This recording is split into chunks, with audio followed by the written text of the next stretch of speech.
This video is brought to you by the good people over at Enermax, makers of fine computer cases, cooling solutions, power supplies, and more. For more information, visit enermaxusa.com. Hello everybody, it's Brian for GadgetUnit.com, and in this video I'll be giving you part 8 of my PC upgrade series, and in this video I'll be giving you my 7950 performance benchmarks and comparisons. So this is going to be showing you the performance numbers I've received across my 19 different tests, and we'll also be comparing those numbers with my previous video cards, a single GTX 560 as well as a second GTX 560. So the 7950 basically replaced those two cards for me, and this will be my card for the next, I don't know, 2 or 4 years, because considering it's a single GPU, it's pretty much as fast as a second GTX 560 in SLI. And actually, once I overclocked it, it's actually comparable to a GTX 680 in a number of different situations, and it's $170 cheaper than a 680. But anyway, let me go ahead and switch to my slides and show you the numbers. And here we are. This slide just outlines all of the different games and applications that I tested, and you can see some of the performance scaling going on. So let's start with the first one, which is Unigine Heaven 4.0. Now for all of these tests, below the chart you can see the graphic settings that I've used, so you can try and replicate these results on your own system and see what you get compared to mine. So here we are at Unigine Heaven, and finally with the 7950 we're able to receive more than 60 FPS. And for me, 60 FPS is sort of the minimum frame rate I'd like to achieve across all of my games. And by getting a 7950, I was able to get that in the Unigine Heaven benchmarking program. So compared to a second GTX 560, this definitely adds a noticeable increase in your frame rate numbers.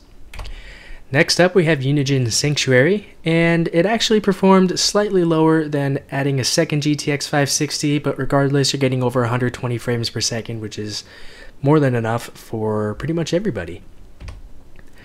Next up we have Unigine Tropics, and here we saw an increase compared to a second GTX 560 at 123.4 frames per second.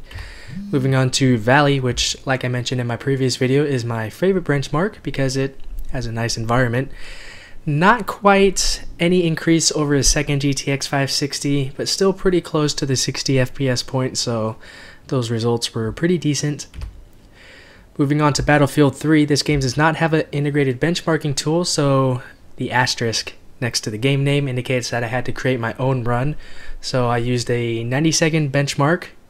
I used Fraps to record the benchmarking results, and this is what I came up with. And Battlefield 3 works very well with a 7950. Same graphics settings across all the cards, same exact run as well. So this was able to give me a much higher frame rate than the other cards. Next up is BioShock Infinite, again another situation where the 7950 was noticeably higher than anything else, almost bringing in 95 frames per second using the integrated benchmarking tool at the highest settings, so these are pretty good numbers. It's a great game as well. Now my previous video I actually forgot Crysis 3 somehow, so here are the GTX 560 results with Crysis 3. You can see that this does not have an integrated benchmarking tool either, so I had to create my own run. And a second 560 provided more than 30 FPS. The 7950 it fell short quite a bit, to be honest. I was expecting it to be at least 32. That's what I was hoping, but that's not the case. So yeah. But you have to remember that Crysis 3 is a very graphically demanding game, and these are the maxed out settings, pretty much the highest settings you can really go to aside from anti-aliasing. So moving on to Counter-Strike Source, not as high as a second GTX 560, but the benchmarking tool in Source, it's weird because the camera's facing the ground instead of looking around at the different objects and graphics things that are happening.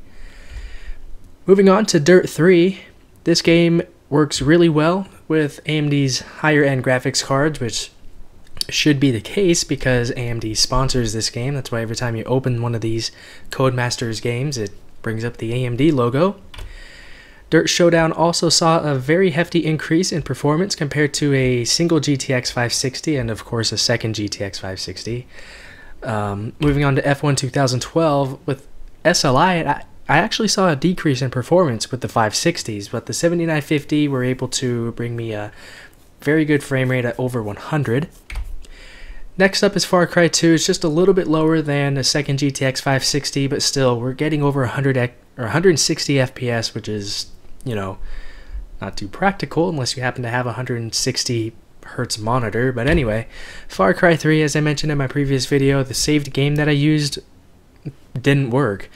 So the run that I created, because this doesn't have an integrated benchmarking tool, it was really good, but since my saved game was lost, I didn't really want to go through and work my way up to the particular part in the game where I made the run.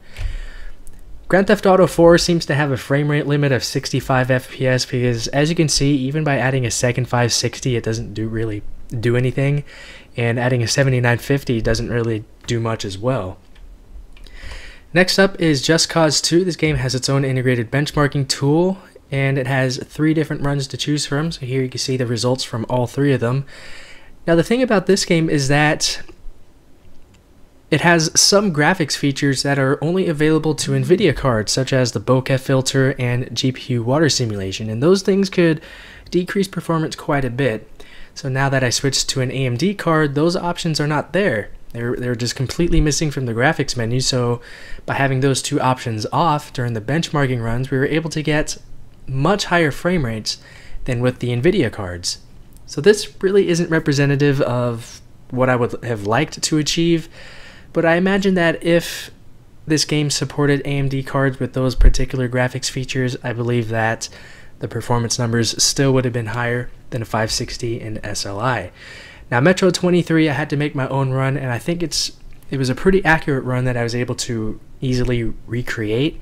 So by adding a second 560, we saw a decrease in performance, but with a single 7950, we saw much higher frame rates. Well, not much higher, but still noticeable. Project Cars, this was build 441. It's still less or over a year until it's supposed to be released, so it has plenty of development and optimization time. So with the particular run that I had, we saw frame rates of almost 55. Sleeping Dogs, another Square Enix game by the developers of Just Cause 2, using the Extreme preset with normal anti-aliasing, because Extreme anti-aliasing just decreases things quite a bit with the 560s. The single 7950 was able to push more than 120 frames per second, so with that being said, you could probably turn on Extreme anti-aliasing without many issues, but with the single 560 with Extreme anti-aliasing, things were decreased very much. Lastly, we have Test Drive Unlimited 2, which is not a very well optimized game for the PC at least. The developers didn't really take their time with it, despite the game being delayed. But anyway, we were able to achieve more than 74 frames per second with my particular run. It was a nice little run through Hawaii. It took 90 seconds. Fraps was used to record the numbers, and that was my results. So here it again is the lineup of all of the results, and for the most part the 7950 obviously was faster than a second 560, which should be the case because it's technically faster, there's more video memory and things like that. And of course we're talking about a single GPU being faster than a dual GPU setup. So this card should suit me fine for at least 2 or 3 years, and of course once more newer graphics intensive games come out, I could just pick up a second 7950 and I'll have even more performance compared to this. And that's pretty much it with this video. If you have any comments, questions, or feedback about this or anything else, feel free to leave those down below in the comments area. But that's it with this video, so thanks a lot for watching, and I'll talk to you all very soon.